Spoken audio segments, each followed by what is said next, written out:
Students, myself Pushpendra Kumar from Sri Digambar Institute of Technology, Dausa in Civil Department. In last lecture we discussed about the topic biological air pollution control technologies, in which we discussed biofilters, biobeds,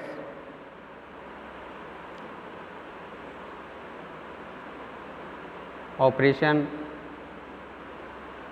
use, advantage, disadvantage, accepted developments, biotickling filters, design of biotickling filters, operation of biotickling filter, factors affecting biological treatment, and aerobic degradation by pure cultures, recent work, BioCube,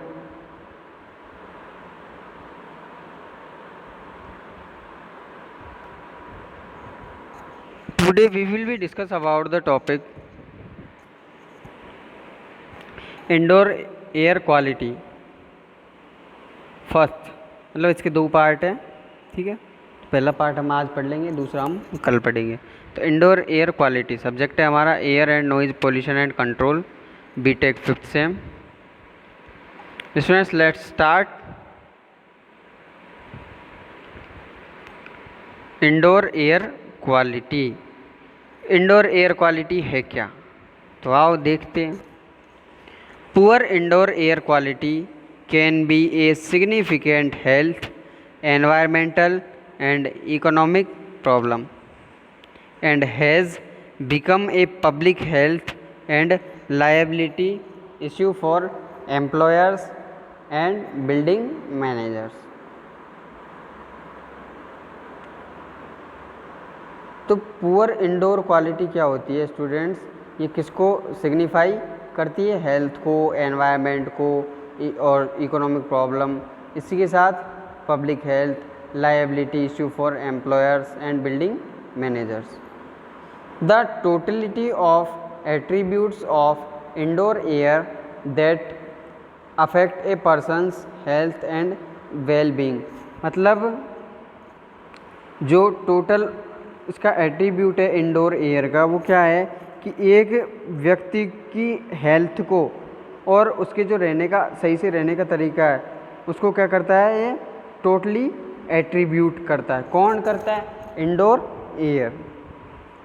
तो indoor air quality evaluation determine how well indoor air satisfies thermal and respiratory requirements of occupants, prevents unhealthy accumulation of pollutants and allows for a sense of well-being. It also affects the personal cost of any business, since research findings show an association with occupant productivity.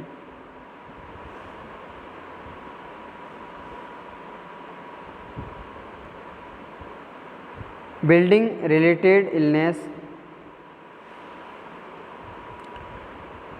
diagnosable illness whose symptom can be identified and whose cause can be directly attributed to airborne building pollutants. Example, hypersensitivity, pneumonitis or Legionnaires' disease. Sick building syndrome. The symptoms include eye, nose and throat irritation, headache, allergies, fatigue. तो देखो क्या होता है, जो सिक building है, सिक building मतलब यहाँ पे इंडोर एयर क्वालिटी अच्छी नहीं है, ठीक है। और जो बिल्डिंग रिलेटेड जो इलनेस है वो क्या क्या होती है स्टूडेंट्स, वो देखो इलनेस वो सिम्टम, मतलब ये ऐसी एक इलनेस है जिसके सिम्टम क्या करते हैं, ये directly activated to airborne building pollutants, ठीक है। अब जो सिक बिल्डिंग है उसके सिक बिल्डिंग सिंड्रोम, तो उसके सिम्टम क्या है, इंक्लूड आई, नोज, थ्रोट इरिटेशन, मतलब गले में इरिटेशन, हेडेक, सिर दर्द, एलर्जी, फटीग, ठीक है। 20% or more of occupants experience same symptoms. No medically diagnosable symptoms. Complaints persist for more than 2 weeks. Symptoms often lessen after person leaves building.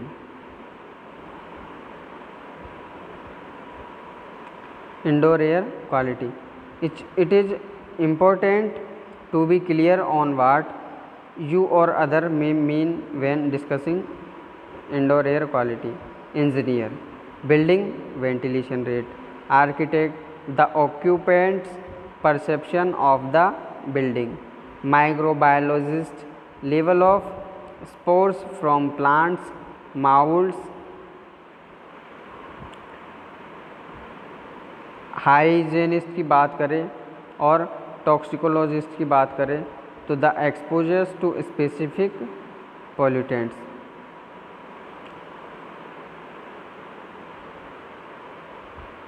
Any enclosed space where people spend 1 hour per day or more. The air in non-industrial buildings such as dwelling, offices, schools and hospitals. Exclude industrial buildings. Exposure limits 40 hours per week.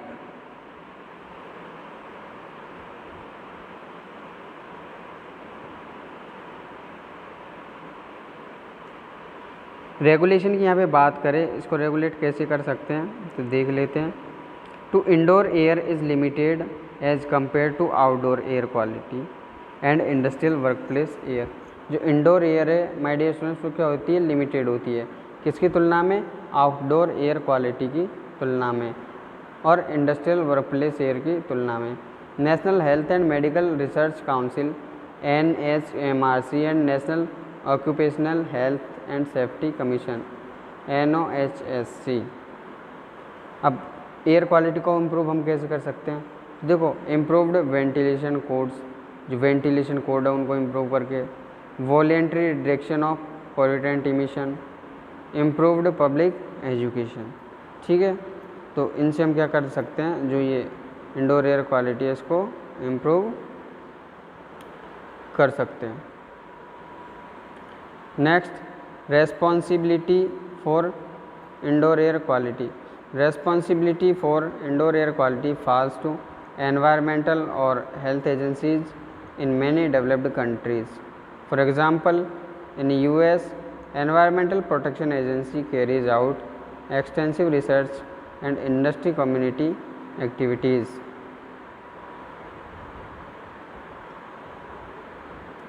Building related illness और SBS की यहाँ पे बात करें तो building related illness, diagnosable illness whose symptom can be identified and whose cause can be एक बार ये भी directly attributed to airborne building pollutants. ये एग्जाम्पल हमने भी देख लिए थे.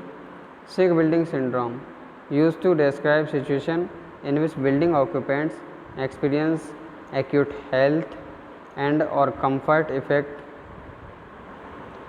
that appear to be linked to the time spent in a particular building. No specific illness can be identified. Complaints may be located in a particular room zone or widespread throughout the building. Indoor air quality, इसमें देखिए common health effect. Common health effect for indoor contaminants. तो जो common health effect है वो क्या है, eye, nose and throat irritation, coughing and sneezing, headaches, fatigue, irritability, allergies, sinus congestion, dizziness, difficulty in concentrating. तो ये क्या है my dear students, common health effect है इंडोर कंटामिनेंट्स के. इंडोर का मतलब क्या होता है, अंदर की तरफ जो एयर होती है, मतलब एक बंद कमरे को हम खोलते हैं तो उसमें एकदम से हमारे धक्का सा लगता है, तो वो स्टूडेंट्स किसका होता है, वो इंडोर एयर जो होता है. तो उसको हम क्या करते हैं, जो वेंटिलेशन है उनको हम प्रॉपर वे में बनाएंगे. ठीक है ना, तो उससे क्या होगा, उसका सर्कुलेशन बना रहेगा. ठीक है, और ये इंडोर एयर क्वालिटी की वजह से हेल्थ में क्या क्या इश्यूज आते हैं, क्या क्या प्रॉब्लम्स है, तो वो हम यहाँ पे देख लेते हैं। देखो आई है, नोज है, थ्रोट है, क्या होता है इरिटेशन, ठीक है ना, कफ की और स्नीजिंग, छींक आना, कफ आना, इसी के साथ हेडेक से सिर दर्द, फटिग, ठीक है, इरिटेबिलिटी मतलब इरिटेशन सा हो जाता है, एलर्जी भी हो जाती है, ठीक है ना। तो और जो कंसंट्रेशन में क्या होती है डिफ़िकल्टी, मतलब हम कंसंट्रेशन नहीं कर पाते। सिक बिल्डिंग सिंड्रोम यहाँ पे एक बार और देख लेते हैं हम। सिम्टम इंक्लूड, ये हो गया 20% or more of occupants experience same symptoms, no medically diagnosable symptoms, complaints persist for more than 2 weeks, symptoms often lessen after person living building, clinically defined illness और disease, example asthma, legionnaires disease, ठीक है ना, hyper sensitivity, pneumonitis,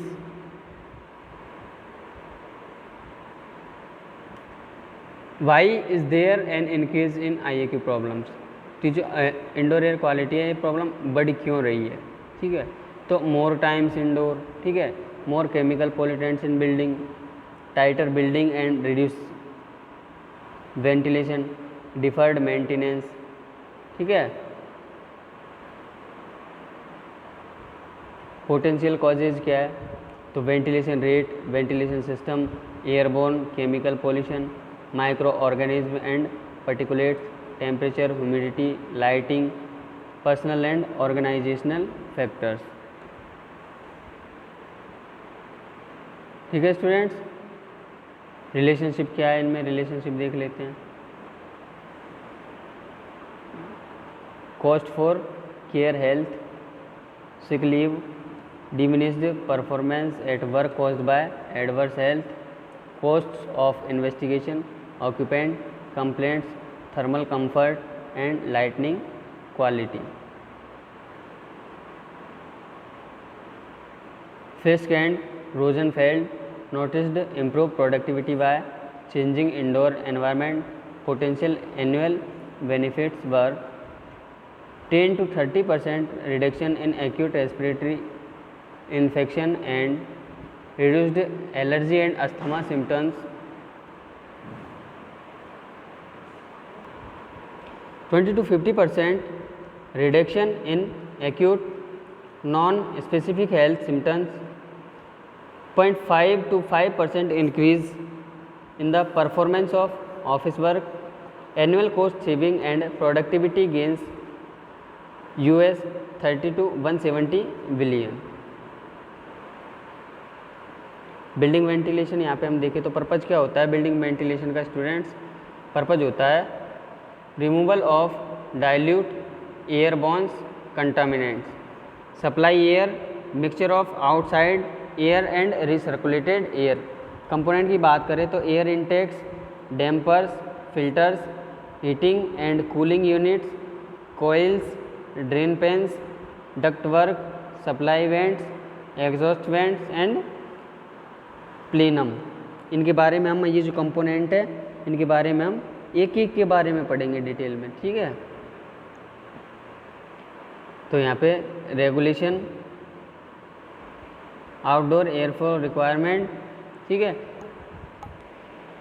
तो यहाँ पे formula लिखा हुआ है, इसको थोड़ा मैं जूम करता हूँ, आपको सही से दिख जाएगा।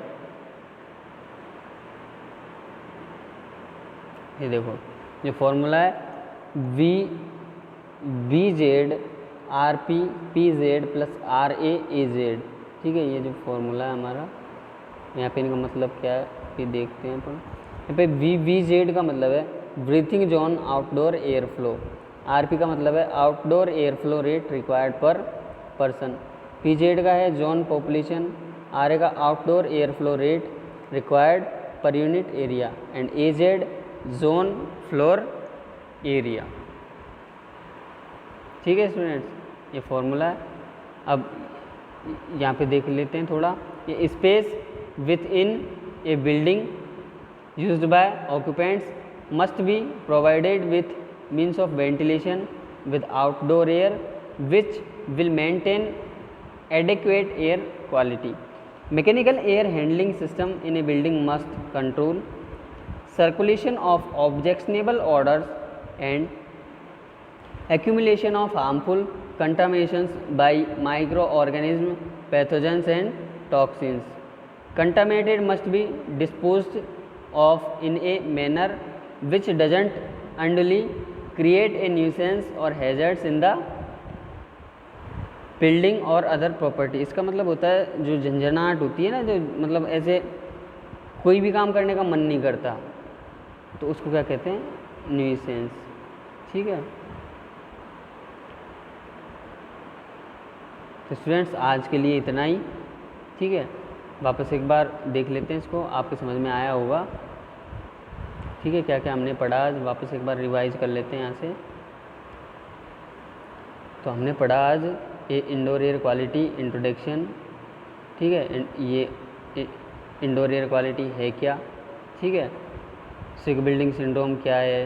ठीक है, फिर इसी के बाद हमने मतलब इम्पोर्टेंट मतलब कौन सी बातें जो क्लियर करना ज़रूरी होता है।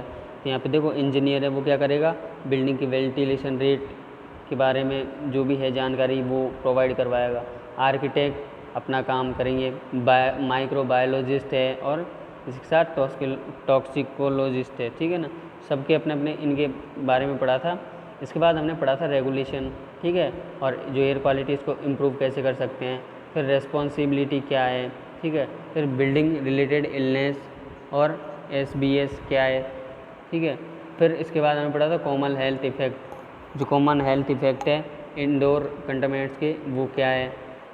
ठीक है, फिर सिक बिल्डिंग सिंड्रोम, फिर ये जो प्रॉब्लम है ये क्यों बढ़ रही है। ठीक है ना, पोटेंशियल कॉज क्या है। फिर इनमें जो IEQ प्रोडक्टिविटी है, इनमें रिलेशनशिप क्या है। ठीक है, इसके बाद हमने बिल्डिंग वेंटिलेशन के कंपोनेंट, अब कंपोनेंट क्या है ये सब हमने पढ़ लिया। अब इनके बारे में एक एक के बारे में हम पढ़ेंगे। ठीक है, नेक्स्ट लेक्चर में ये फॉर्मूला है। ठीक है, तो स्टूडेंट्स आज के लिए इतना ही।